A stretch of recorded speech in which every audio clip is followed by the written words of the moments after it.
अस्सलाम वालेकुम, आप देख रहे हैं दुनिया न्यूज और यकीन के साथ मैं हुसैना बुच्चा। इलेक्शन लड़ने के लिए जनरल परवेज मुशर्रफ ने 2002 में ग्रेजुएट होने की शर्त रखी, गलत। इस शर्त को उस वक्त सियासी जमातों ने तस्लीम किया, गलत। फिर इस शर्त पर 2 बार असेंबलियां मुंतखब हुई, ये भी गलत। असेंबलीज में पहुंचने के लिए लोगों ने जाली डिग्रियां जमा करवाई, अवाम से झूठ बोला, गलत। जाली डिग्री वाले पार्लियामेंट का हिस्सा बने, गलत। आज 10 साल बाद इलेक्शन कमीशन जाली डिग्री वालों को सामने ला रहा है, सही। गलत बयानी करने वालों को सजाएं हो रही हैं, यह भी सही। मगर यह सब जनरल ज़ियाउल हक के नाफिज करदा आर्टिकल 62 और 63 की आड़ में किया जा रहा है, गलत। आजादी राय पर सवाल उठाया जा रहा है, गलत। और अब मखसूस तबके को निशाना बनाकर एक खास तबके को बचाया जा रहा है, यह भी गलत। टैक्स ना दहिंदगान, गलत गोशवारे जमा कराने वाले और आर्टिकल 6 की खिलाफ वर्जी करने वाले सादिक और अमीन कैसे हो सकते हैं, यह सवाल ना उठाना बिल्कुल गलत। खाली खाना कानून साजी के बगैर बैलेट पेपर का हिस्सा बनाना, यह भी गलत। और जब इतना कुछ गलत हो तो फिर इलेक्शन सही कैसे हो सकते हैं? यही होगा आज हमारा सवाल। हमारे साथ मौजूद है आबिद हसन मंटो साहब, किसी तारुफ के मोहताज नहीं। मंटो साहब, बहुत शुक्रिया आपका हमें ज्वाइन करने के लिए। और हमारा साथ देंगे अयाज अमीर साहब। अयाज अमीर साहब, आप ही शुरू कर दीजिए। नजरिया पाकिस्तान क्या है ये, और आपके खिलाफ जो आपके कागजात नामजदगी मुस्तरद हुए हैं, अब आपके पास लेटेस्ट इंफॉर्मेशन के मुताबिक फैक्स भी मौसूल हुआ है, ये जो जज की कॉपी है, जो उसकी स्टेटमेंट है, क्या है ये? अयाज अमीर साहब की लाइन हमें ड्रॉप हो गई है। जी आप बताइएगा मंटो साहब, आप देख ही रहे हैं ये सही और गलत का जो काम हो रहा है। आज इस तरह के एतराजात उठाए गए हैं, उनको एंटरटेन भी किया जा रहा है कि नजरिया पाकिस्तान के खिलाफ उन्होंने 2-3 कॉलम्स लिखे हैं। इसको बुनियाद बनाकर क्या किसी के कागजात नामजदगी मुस्तरद हो सकते हैं? नहीं हो रहे हैं, इसलिए हो सकते हैं का तो अब एक सवाल नहीं है। अब तो हकीकतन ये मुस्तरद हो रहे हैं। लेकिन हमारा मौक़िफ़ हमेशा से पहले दिन से ये रहा है कि 62-63 में जो ज़ियाउल हक ने तरामीम की थी, वो ना सिर्फ ये कि गैर ज़रूरी थी, बल्कि वो बेईमानी के ऊपर मबनी थी। और उन्होंने अपने एक ख़ास नुक्ता नज़र के लोगों को जमा करने के लिए इस किस्म की तरामीम उस वक्त जारी की थी। तो हम तो 62-63 के हक़ में नहीं हैं, हम उनको दुरुस्त नहीं समझते हैं। और उसकी टच स्टोन के ऊपर किसी के कागजात को नाम मंजूर करना जो है, उसको हम दुरुस्त नहीं समझते। नज़रिया पाकिस्तान ख़ुद एक एम्बिगुअस चीज़ है। ये सवाल है कि नज़रिया पाकिस्तान क्या है। मैं नज़रिया पाकिस्तान उस चीज़ को समझता हूँ जो कायद आज़म ने 11 अगस्त 1947 को पार्लियामेंट में के कॉन्स्टिट्यूएंट असम्बली के पहले अजलास में तकरीर की थी, और मैं उसको समझता हूँ। कोई लोग जो हैं वो 1949 की करारदाद मकासद को समझते हैं, कोई लोग कुछ समझते हैं, कोई लोग कुछ समझते हैं। तो इसलिए इस एक ऐसी एम्बिगुअस चीज़ जो सब्जेक्ट मैटर ऑफ डिस्प्यूट है, डिस्कशन है, पॉलिटिक्स का हिस्सा है, उसको एक बुनियाद बनाना किसी के कागजात रिजेक्ट करने के लिए, मैं समझता हूँ ये दुरुस्त नहीं है। ये रिप्रेजेंटेटिव इलेक्शन है, लोगों की मकासद को पूरा करने के लिए और आइन के तकाज़ों को पूरा करने के लिए, तो इसको आइन के मुताबिक होना चाहिए। आइन में जो तब्दीलियाँ ज़ियाउल हक साहब ने की थी, उनके मकासद को पूरा करने के लिए नहीं होनी चाहिए। जी अयाज अमीर साहब, if you could also fill us in कि आपके पास अब जजमेंट है, क्या कहते हैं जज साहब? तो जज साहब जो है, ये मैं अगर आपको ये जजमेंट पढ़ाऊं तो आप तो इसको अनपढ़ी की बिना पे जज साहब को बाहर निकाल देंगे। मुझे समझ नहीं आ रही कि जज साहब क्या क्या रहे हैं। It is so badly written. ये मेरे पास सर्टिफाइड कॉपी नहीं है। वो जज साहब ने हमें डिस्क्वालीफाई तो कर दिया है, पेपर्स रिजेक्ट कर दिए, लेकिन अभी तक हमें सर्टिफाइड कॉपी नहीं मिल सकी। और हमसे मेरे ख्याल कोई 4-5 घंटे हो गए हैं। हमारे आदमी वहां खड़े हैं, लेकिन वो कह रहे हैं कि जी सुबह आपको जाके मिलेगी। बट आई टेल यू सना, ये इतना खराब लिखा हुआ है और मेरी कुछ समझ में नहीं आ रही कि what exactly he is trying to say. But थोड़ा सा अगर आप हमें आइडिया दें क्या लिखा है अमीर साहब? ये पता नहीं, मेरे एक आर्दिशर कावस्ती, उनकी वफात पे मैंने कॉलम लिखा था, उसकी एक उर्दू ट्रांसलेशन मेरा कॉलम छपता है न्यूज में, एक दिन बाद जो है वो आता है जंग में। अब ये पता नहीं जज साहब ये नहीं समझ रहे कि जी ट्रांसलेशन वो उर्दू की पहले आती है या अंग्रेजी की बाद में आती है। मैं उर्दू में पहले लिखता हूँ, अंग्रेजी में पहले लिखता हूँ। It is absolutely laughable. वो हंसी आ रही है मुझे जज साहब की ये जबान से। अब मैं क्या आपसे कहूँ इस पे। और बीच में वो है ideology of Pakistan and article 62 और फलाना कह रहा है कि ये क्वालिफाई नहीं करता, फिर ये क्या कहते हैं, जो मेरा पॉइंट ऑफ व्यू है जो मैंने उसको दिया था वो तो इन्होंने बिल्कुल यहाँ पे दिया ही कुछ नहीं हुआ। It is really upset. मैं क्या कहूँ, अब सिवाय हंसने के मैं क्या कह सकता हूँ। नहीं, हंसी तो आपको आ रही है, लेकिन अयाज अमीर साहब सीरियसली आप करेंगे क्या आगे? आप अपील में जाएंगे, क्या करेंगे? Will you find the lawyer to actually represent your case? को लेके वो अपील में चला जाऊंगा और कहूंगा ये इसने किया है। अब देखिए, मैंने कल जब मैं अपेयर हुआ था, मैंने उनसे कहा था, मैंने कहा बात सुने, लिटरेचर, पोएट्री, जर्नलिज्म, लिखने लिखाने की बात में कौन क्वालिफाइड है टू सिट इन जजमेंट? मैं लॉ के ऊपर कोई जजमेंट पास नहीं कर सकता, तो थोड़ा ख्याल करें। मैंने उस आर्देशर कावसी कॉलम में कुछ शेक्सपियरियन कैरेक्टर्स का मेंशन किया हुआ था आखिर में, कुछ मैंने जो है एक दो कैरेक्टर्स फ्रॉम डिकन्स का मेंशन किया था। मैंने कहा ये कोई समझता है कि क्या चीज है? फिर मैंने कहा जब वो जन्नत में जाएगा आर्देशर कावसी, तो उसकी पता नहीं मर्सिडीज भी चली जाएगी साथ उसके, और फिर कुछ अरसे बाद शायद उसके रसल टेरियर्स, उसके पेट्स जो है वो भी चले जाएंगे। मैंने कहा यहाँ कोई समझता, ये जो वकील साहब हैं और जो कंप्लेंट कर रहे हैं वो समझते हैं कि रसल टेरियर्स क्या है? अब वो सारे मुझे ब्लैंक लुक्स दे रहे थे कि मैं क्या क्या रहा हूँ। फिर मैंने कहा मैंने अंग्रेजी में ये लिखा है, जब मैंने अंग्रेजी पढ़ के सुनाई वो फिर वहां पे ब्लैंक लुक्स थी। फिर वो हमने उनको दी, मैंने कहा भाई ये उर्दू वाली नहीं है, मैं अंग्रेजी में लिखता हूँ। हमने डाउनलोड करके दी उनको कि ये है। उन्होंने पीछे किसी आदमी को बताया, देखे ना जी, डाउनलोड तो जो है वो ऑथेंटिक नहीं होती, डाउनलोड में तो आप टैंपर कर सकते हैं। फिर आज उन्होंने मंगवाई अखबार जो ओरिजिनल अखबार है, लेकिन उससे भी उनको समझ ना आया। इंग्लिश जो एक्चुअल आर्टिकल में कुछ और लिखा है, ट्रांसलेशन में कुछ और लिखा है, लेकिन वो भी ना कुछ समझ पाए कि क्या है और मुझे किसको लेना चाहिए। और इन्होंने कहा जी इन्होंने पता नहीं क्या क्या किया और मैं रिजेक्ट करता हूँ। ये जो कंप्लेनेंट हैं अयाज अमीर साहब, क्योंकि चलें जज को नहीं समझ आ रही या आपके नजदीक उन्होंने नहीं पढ़ा, या लेकिन ये जो कंप्लेनेंट है he knew exactly what to add के जिससे एतराज उठ सकता है, तो ये कंप्लेनेंट कौन है? नहीं, कंप्लेनेंट एक यहाँ का लोकल मकामी अखबार के जर्नलिस्ट हैं। आपको पता है छोटे शहरों में मुखालफतें होती हैं, तो ऐसे उनका कोई हिम्मत एन एक्ट टू ग्राइंड, वो तो परफेक्टली लेजिटिमेट है। उस पर तो कोई एतराज, कोई कंप्लेंट करे या कोई फील करे कि हमें एतराज करना चाहिए, उस पर तो कोई बहस भी नहीं है। लेकिन इन्होंने जो मेरे कॉलम्स की जो वो क्या कहते हैं निकाली चीजें, उसमें अब मैं क्या आपको बताऊं, कुछ नजरिया पाकिस्तान पे थी, वो इसकी वो जजमेंट पे भी लिखा हुआ है, और वो अंडरलाइन कर करके इन्होंने दी।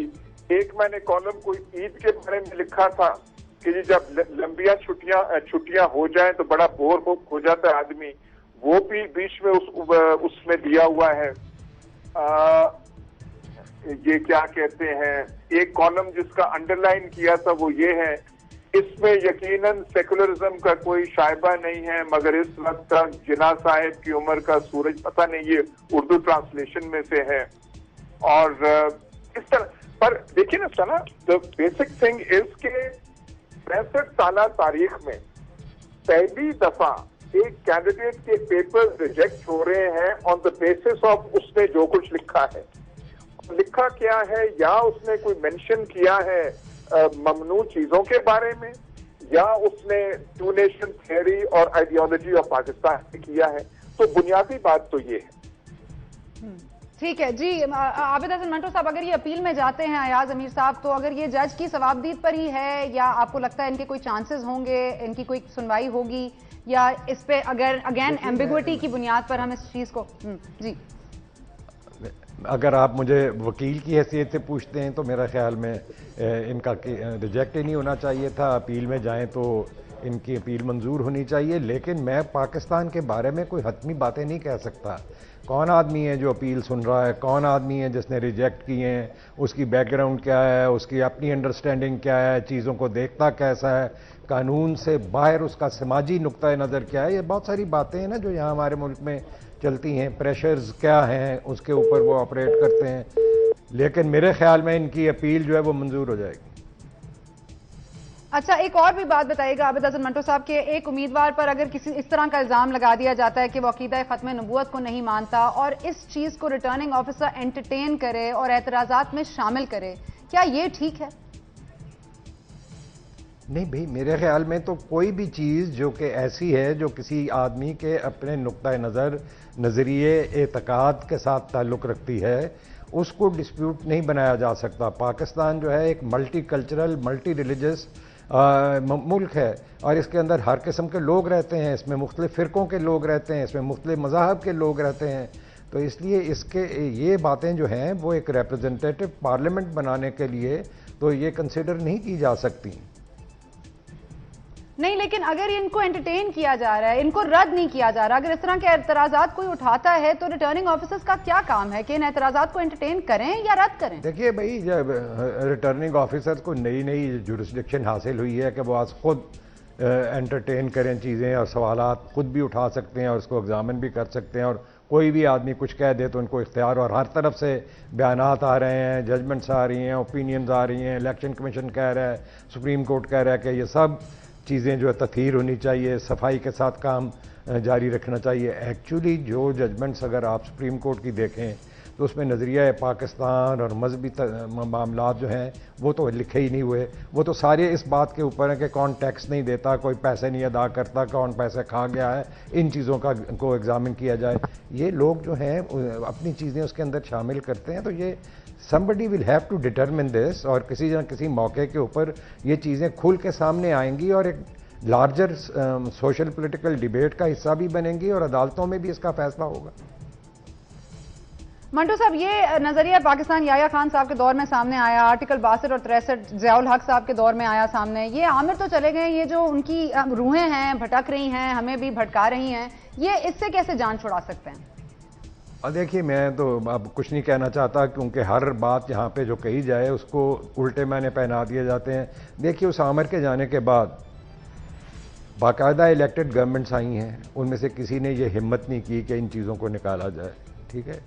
और उसके बाद पिछले दिनों के अंदर जो हुकूमत गई है जिसने 5 साल पूरे किए हैं और जिसका दावा है कि उसने आइन को अपने ओरिजिनल शक्ल में वापस कर दिया है 18वीं, 19वीं, 20वीं तरमीम करने के बाद, उसके बावजूद ये चीज़ें मौजूद हैं, तो आइन तो अपनी ओरिजिनल शक्ल में नहीं आया। 1973 के आइन में तो ये खराफात इस तरीके से नहीं लिखी हुई थी और ना ही शरीयत कोर्ट लिखी हुई थी, ना ही कोई इस किस्म की बातें लिखी हुई थी। वो सब चीज़ें मौजूद हैं और इन पॉलिटिकल पार्टीज़ ने जिनके ऊपर अब ये मलबा और इनके कैंडिडेट्स पर गिरता है, उनमें से किसी ने ये जुर्रत नहीं की कि ये मसला उठाए।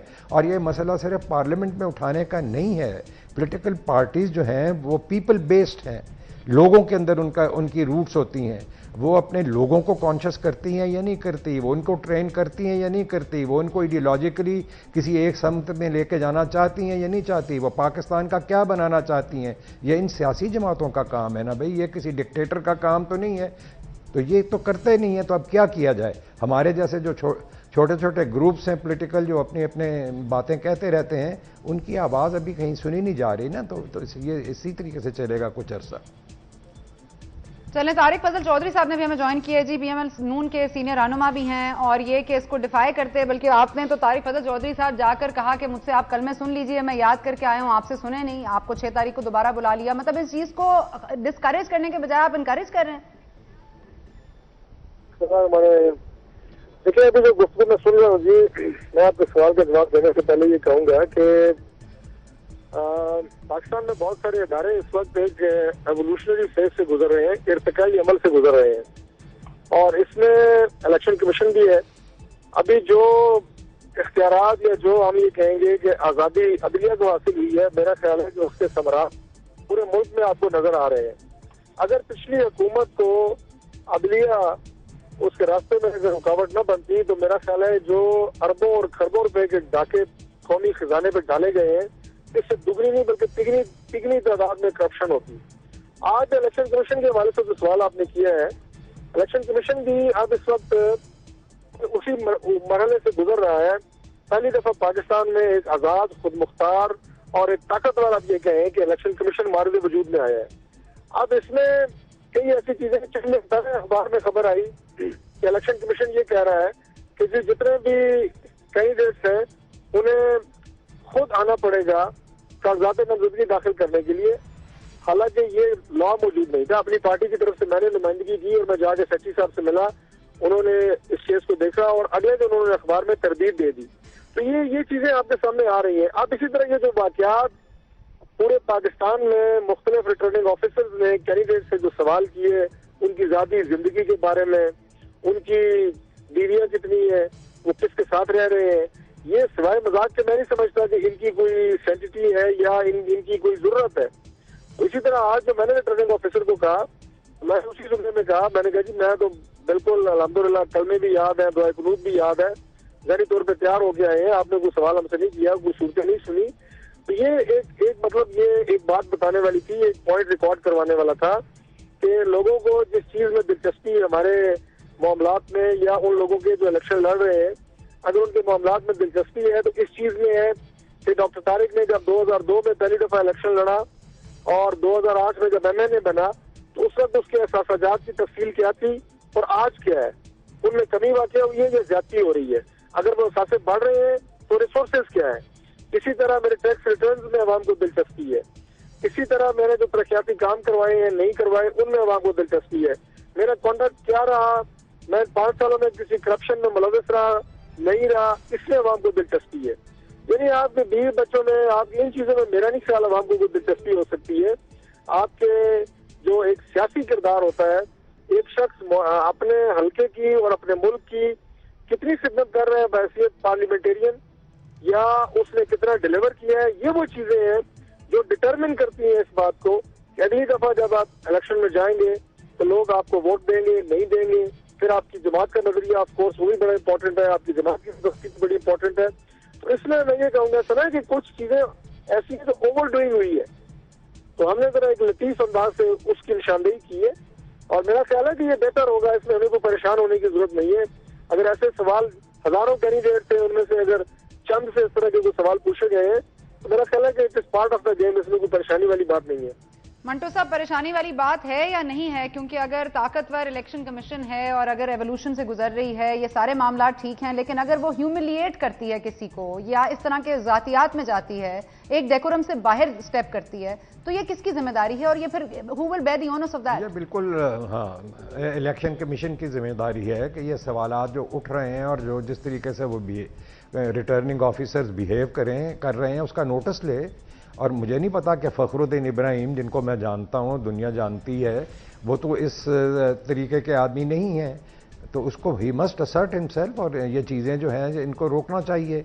और ये ठीक है ये जो कह रहे हैं कि भाई ये मामले अब आहिस्ता आहिस्ता सेटल होंगे, लेकिन राइट नाउ हमारा हक है और हमें ज़रूरत है कि हम इन चीज़ों को उठाएं और हम ये मुतालबा करें कि भाई ये जो काम हो रहा है इसको बंद किया जाए और जो आइन कानून का तरीका है उसके मुताबिक अमल किया जाए। ये तो एक फालतू चीज़ें जो हैं इसके अंदर नहीं आनी चाहिए। लोगों के अपने फेथ, अपनी अंडरस्टैंडिंग, इसका क्या ताल्लुक है इस बात से कि मैं आपके काम कर सकता हूँ या नहीं, मैं कानून ठीक बना सकता हूँ या नहीं, मैं पार्लियामेंट में तमाम वो बातें कर सकता हूँ या नहीं जो पार्लियामेंट के एक रुकन को करनी चाहिए। तो इसलिए ये तो सारी बातें जो हैं, खुद election commission must take notice of this. वो free for all returning officers को इजाज़त नहीं होनी चाहिए कि जो मर्जी वो करते रहें। ठीक है, बहुत शुक्रिया आपका मंटो साहब हमें ज्वाइन करने के लिए। इस वक्त और भी मामला जेर बहस हैं। क्या पाकिस्तान पीपल्स पार्टी में अंदरूनी इख्तलाफात सामने आ रहे हैं? शर्जील मेमन साहब ने हमें ज्वाइन किया है, लेकिन वक्त हो रहा है एक ब्रेक का। अंदरूनी इख्तलाफात की कहानी जानेंगे इस ब्रेक के बाद।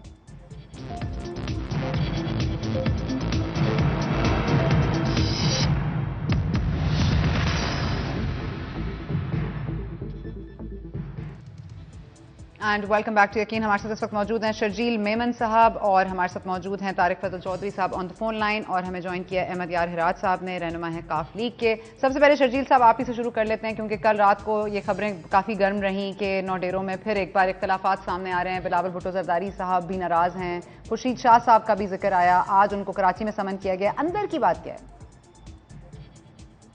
बिस्मिल्लाहिर्रहमानिर्रहीम, शुक्रिया जी। मैं समझता हूँ जितने इख्तलाफात की बातें हैं और इससे पहले भी चेयरमैन साहब के लिए की गई, लेकिन वो सारी गलत साबित हो गई। जिस तरह पहले इंडियन मीडिया ने एक खबर को फ्लैश किया, फिर यहाँ के मुझे वो दिन भी याद है कि एक ही दिन इसी टाइम पे तमाम टॉक शोज़ पे जो है उस खबर पे शो किए गए और ऑलमोस्ट तमाम चैनल्स ने किए, लेकिन ये चीज़ प्रूव हो गई, ये सारी खबरें जो हैं वो बेबुनियाद थी और मनगढ़ंत थी। जहाँ तक खुर्शीद शाह साहब की बात की आपने, बिल्कुल खुर्शीद शाह साहब के भी, वो पार्टी के एक सीनियर लीडर हैं, कोई इख्तलाफात नहीं है। ये भी सिर्फ और सिर्फ जो है कुछ चंद इस तरह के कॉर्नर्स हैं जहाँ पे मसाला लगा के इन खबरों को फ्लैश किया जाता है। लेकिन अगर आप मुझे इजाज़त दें इस टॉपिक से हटकर, जो एक तारिक फजल चौधरी साहब की बात को मैं रिप्लाई करना चाहूँगा, क्योंकि मैं आपका प्रोग्राम बड़े गौर से देख रहा हूँ। तारिक फजल चौधरी साहब ने जो फरमाया कि अदलिया की बहाली के बाद जो है वो बहुत बड़ा कोई रेवोल्यूशन आ गया है पाकिस्तान में, मैं समझता हूँ कि इस तरह की कोई बात नहीं है। जो उम्मीदें अदलिया की बहाली पे सबको थी, उस पर मायूसी काफ़ी हद तक हुई है। मैं सिर्फ आज का और कल का एक वाकया कोट करूँगा। आज अखबारों में चीफ जस्टिस साहब का एक स्टेटमेंट छपा हुआ है, जिसमें मखदूम अमीन फ़हीम साहब को जो प्रोटेक्टेड बेल मिली है, उन पर उन्होंने कुछ नाराज़गी का इजहार किया है कि वो खुद जब पेश नहीं हुए तो उनको बेल किस तरह मिली। लेकिन आज से 4-5 दिन पहले जब परवेज़ मुशर्रफ को इसी तरह की सेम बेल उनकी गैर मौजूदगी में आज से 8-10 दिन पहले मिली, तो उस वक्त नाराज़गी का इजहार नहीं किया गया। तो यही चीज़ जो है वो लोगों के जहन में आती है। जब परवेज़ मुशर्रफ मुल्क में आए ही नहीं थे, उन्होंने बेल के लिए अप्लाई किया था, उनको बेल मिल गई। और इसी तरह मखदूम अमीन फ़हीम साहब ने जब बेल अप्लाई की तो उनको भी बेल मिल गई। लेकिन परवेज़ मुशर्रफ की बेल पे चीफ जस्टिस साहब ने एतराज़ नहीं किया, मखदूम अमीन फ़हीम साहब की बेल पे किया। तो ये फ़र्क जो है, शायद अगर तारिक फजल चौधरी साहब बेहतर तरीके से समझ जाएं तो मेरे ख्याल से फिर उनको पता चल जाएगा कि आज़ाद अदलिया का क्या समरात हमें मिल रहे हैं। जी तारिक साहब, आपने सवाल सुन लिया, आप ही की तरफ है ये। जी मैं पूरा सवाल नहीं सुन सका, अगर आप रिपीट कर जी वो कह रहे हैं कि अगर अमीन फ़हीम साहब की जमानत होती है तो उस पर चीफ जस्टिस साहब को एतराज उठता है, और अगर यही जमानत मुशर्रफ साहब की होती है before he comes back into the country, उस वक्त एतराज नहीं उठता। और आपने कहा दिया कि बाद हमारे बड़े लिबरेट हुए हैं, बड़ी एक रेवोल्यूशन आई है, उसका सवाल किया है।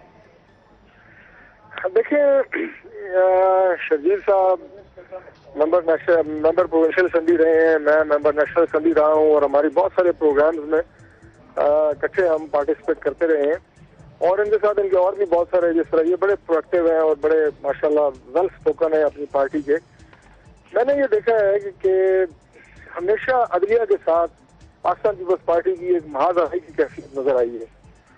और बात कश्मीर की हो, ये सुप्रीम कोर्ट के खिलाफ इनके स्टेटमेंट्स आते हैं, कहीं कोई मसला हो सुप्रीम कोर्ट के खिलाफ फैसलों पे अमल दरामद न करना, ये सारी लड़ाइयां इससे पहले बहुत हो चुकी हैं। अब वक्त नहीं है इन तफसीलात में जाने का।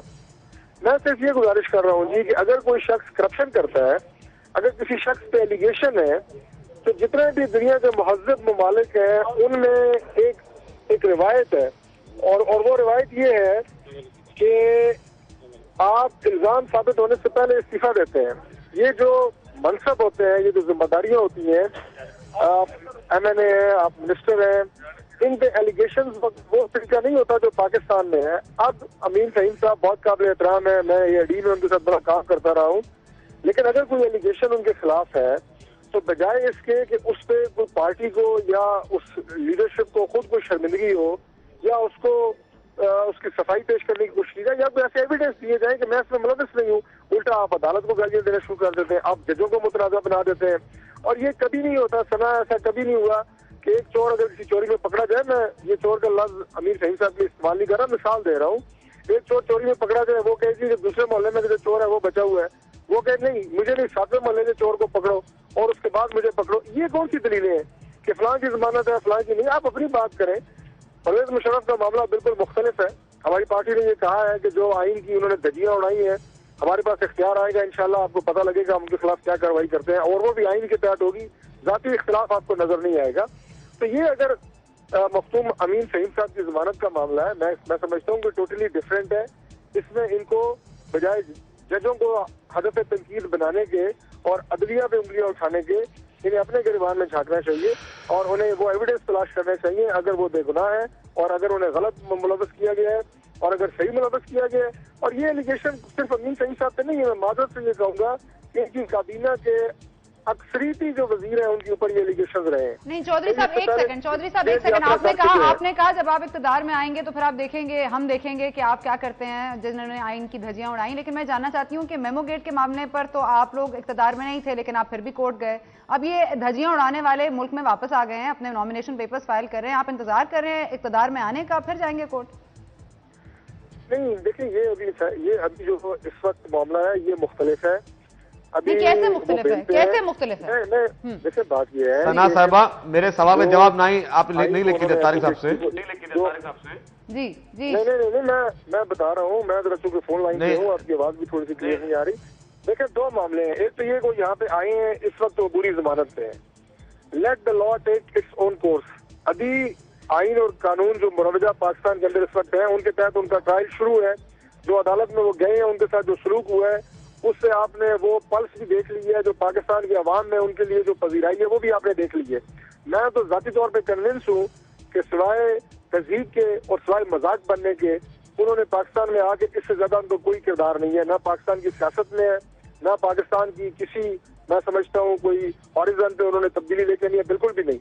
जहां तक ताल्लुक है इलेक्शन का, अगर उनके जिम्मे जो इल्जाम है, अगर वो आइन के या कानून के किसी भी शिक के अंदर आते हैं, जिस तरह हम लोगों पे बहुत सारे एतराजात हो रहे हैं, बहुत सारी चीजें निकल रही हैं, जहाँ डिग्रियां निकल रही हैं, बहुत सारी और चीजें निकल रही हैं, अब तो मेरा ख्याल है कि बहुत मामला क्लियर हो रहे हैं, उसकी साथ में वो आएंगे।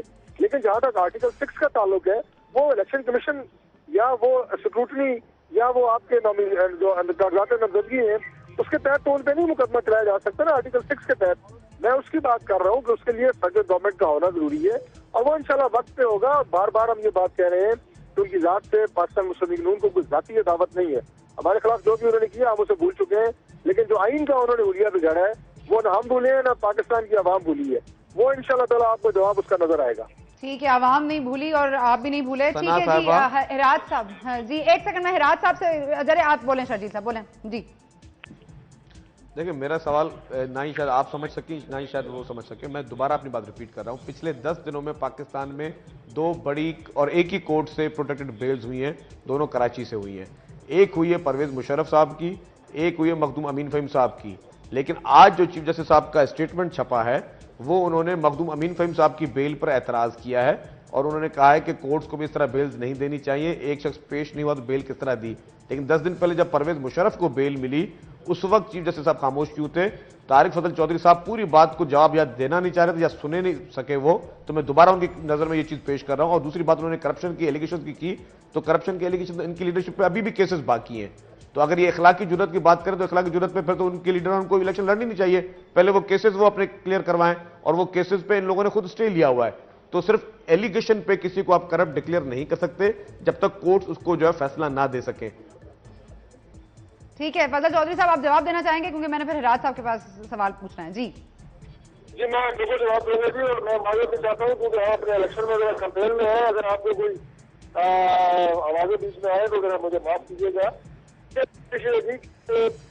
मैं सर बस एक छोटी सी गुजारिश ये है कि ये दोबारा वही बात है थोड़ी देर पहले मैंने अर्ज की है कि इनका जो भी इनके किसी का राय नुमाया, मैंने सिर्फ अमीन सहीम साहब के बारे में नहीं कहा, मैंने ये कहा है कि इनके जो पेश नहीं, मैं चीफ जस्टिस साहब की बात कर रहा हूं, तारिक फजल चौधरी साहब।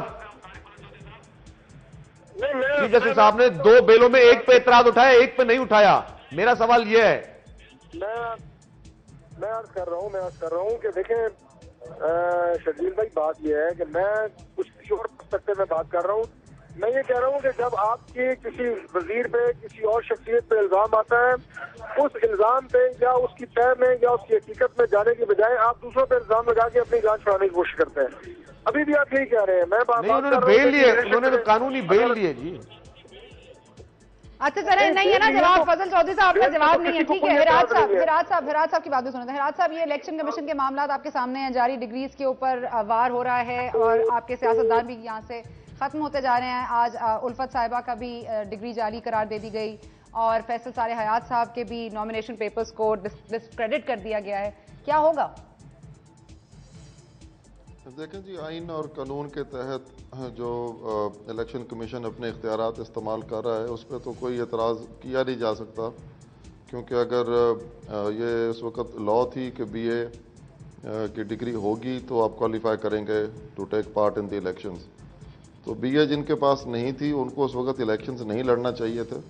अगर वो उस वक्त लड़े, और आज तो नहीं है BA की पाबंदी, लेकिन माजी में जब थी उस वक्त बाज़ लोगों ने इस तरह का काम किया कि अपने आप को BA साबित करने पर तुल गए जबकि वो BA नहीं थे। अब आज अगर if law is taking its course तो उसके ऊपर क्या कमेंट हो सकता है सिवाय इसके कि law has to take its course. ऐसा नहीं होना चाहिए था, हमारे कोलीग्स को नहीं चाहिए था कि वो इस तरह के डॉक्यूमेंट्स पेश करते जो बाद में कंट्रोवर्सी की सिचुएशन में वो आते। अभी भी जो मौजूदा कानून है, जो मौजूदा इलेक्शन कमीशन की रिक्वायरमेंट्स हैं, उसको जो पूरा नहीं कर सकेगा तो जाहिर है वो इलेक्शन के लिए अहल नहीं रहेगा। अब ये तो केस टू केस बेसिस पे है कि कौन किस वजह से डिस्क्वालीफाई हो रहा है। अब क्योंकि हम लोग तो अभी कैंपेन में हैं, ना इतना टीवी देख पा रहे हैं, ना इतनी मालूमात है मुझे कि फैसल साले हयात साहब के ऊपर क्या एलिगेशंस लगी हैं। हयात साहब के ऊपर पानी चोरी की एलिगेशन है, पानी चोरी की एलिगेशन है सर। अच्छा जी, अब ये तो I don't know, then he will have to come clean on that के उसके ऊपर वो अपना वर्जन देंगे। वो आई एम श्योर उनको अपील का मौका मिलेगा, तो if he can clarify it. अब इस तरह के जो मामलात हैं, वैसे तो जो इलेक्शन कमीशन ने जो चीज़ें मांगी थी उसमें पानी वाला मामला तो कहीं पे भी नहीं लिखा हुआ। उसके जो परफॉर्मा है उसमें तो 20 लाख लिखा हुआ है, 2 मिलियन का लोन जिसका डिफ़ॉल्टेड होगा फॉर पीरियड ऑफ 1 ईयर, या फिर जिसने गवर्नमेंट ड्यूज़ ना पे किए हों फॉर 6 मंथ्स, उसकी भी अमाउंट दर्ज की गई है। उसके अलावा तो इस तरह की कोई बात नहीं है। पानी वाले मामले को मैंने तो कहीं नहीं पढ़ा कि वो उनकी रिक्वायरमेंट में कहीं लिखा गया हो। लेकिन बहरहाल अगर इलेक्शन कमीशन ने इनके ऊपर ये, अगर इन्होंने एतराज़ किया इलेक्शन कमीशन ने, तो कुछ सोच समझ के ही किया होगा। एंड आई एम श्योर कि अपील का मौका भी उनको मिला होगा। So that is a specific case. Generally speaking I think जो भी डिस्क्वालिफिकेशंस बनती हैं वो उसमें जो पूरा उतरेगा तो डिस्क्वालीफाई होगा, और जो क्वालिफिकेशंस बनती हैं उस पर जो पूरा उतरेगा तो क्वालिफाई होगा। It is a very clear cut situation. जो आइन और कानून में दर्ज है उस पर बहरहाल अमल तो होना चाहिए। ठीक है, यहाँ पर ब्रेक लेने की इजाजत दे दीजिए हिराज साहब। और आज जिस तरह से परवेज इलाही साहब ने कहा है कि जो गुजरात की 2 सीटें हैं उस पर खामोश मुफाहमत हो गई है नून लीग और पाकिस्तान पीपल्स पार्टी में, इसका क्या मतलब है ये भी जानेंगे इस ब्रेक के बाद।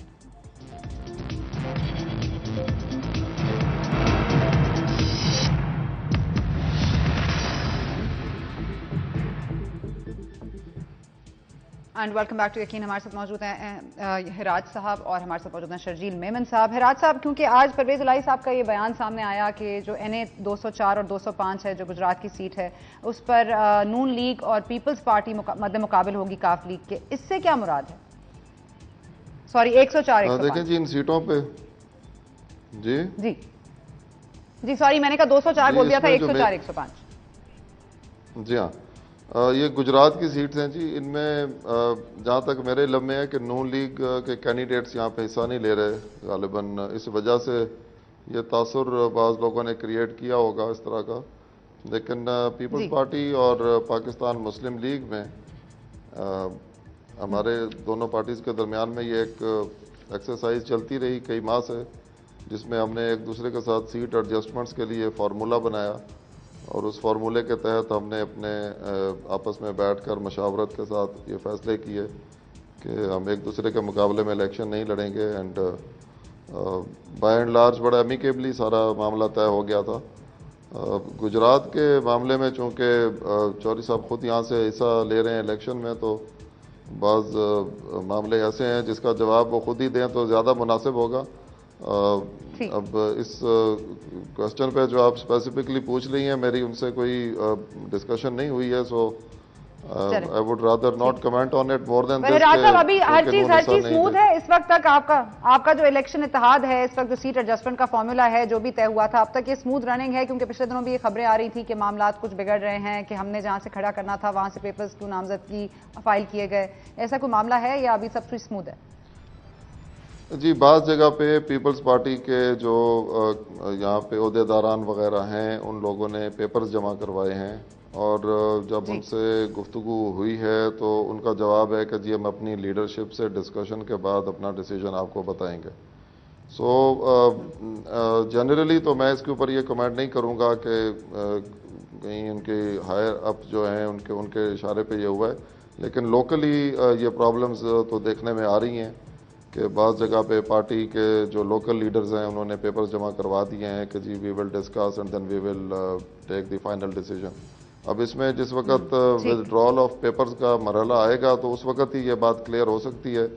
लेकिन जनरली वी थिंक कि अब चूँकि इतने महीने की एक्सरसाइज थी और अंडरस्टैंडिंग थी हमारी आपस में, तो हम समझते तो नहीं है, होना तो नहीं चाहिए कि इस तरह लास्ट मोमेंट पे आके चलें, उम्मीद पे सब कायम है। ठीक है जी, मेमन साहब मैं आप पर आऊंगी। खाली उम्मीद नहीं है, हमने खाली उम्मीद नहीं है, हमने उनके लिए सीटें छोड़ी हैं, उन्होंने हमारे लिए सीटें छोड़ी हैं, तो मैं खाली उम्मीद की बात तो नहीं है। We have also stepped back on several seats, तो उनको भी इसी तरह उसी जेस्चर पे रहना चाहिए जो कमिटमेंट्स थी।